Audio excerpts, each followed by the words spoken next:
IDFC बँकमध्ये 590 कोटीचा घोटाळा झालाय. होय, ही बातमी खरी आहे. काय झालंय?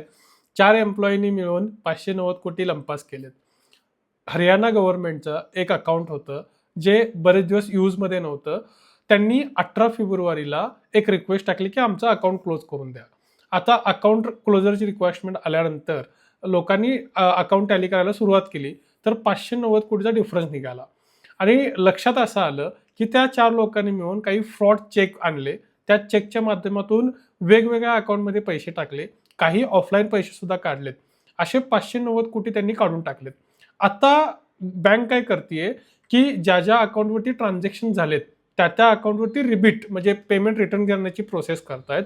पण एमडीचं मत असं आहे की हा एक आयसोलेटेड विषय, हा फक्त चंदीगड त्या ब्रँचचा विषय आहे. याच्यावरती ओव्हरऑल बँकेवरती कोणताही इम्पॅक्ट येणार नाही आणि आम्ही लवकरात लवकर रिकव्हरी करून हा विषय संपवू. पण विषय असा आहे की आज हा एक प्रकरण उघडकीस आलंय. अशा अजून किती प्रकरणं असतील याचा अंदाज नाही.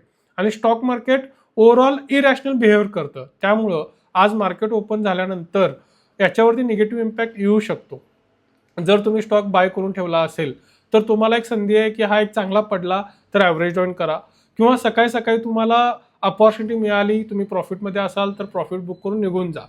तुम्ही जर स्टॉक बाय केलेला नसेल आणि तुम्ही याला एक अपॉर्च्युनिटी म्हणून बघणार असाल तर कमीत कमी 20% स्टॉक हा पडला पाहिजे. जसं इंडसइंड बँकमध्ये झालं होतं, तिथे असा एक फ्रॉड उघडकीस आला होता. तो थोडासा मोठा होता, अराउंड 5,000 कोटीचा काहीतरी होता.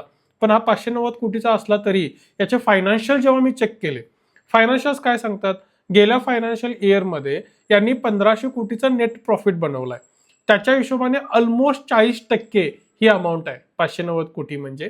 आणि या फायनान्शियल इयरच्या आत्ताच्या Q3च्या क्वार्टरमध्ये 480 कोटीच्या आसपासचं नेट प्रॉफिट आहे. त्यामुळे थोडंसं केअरफुली काम करा.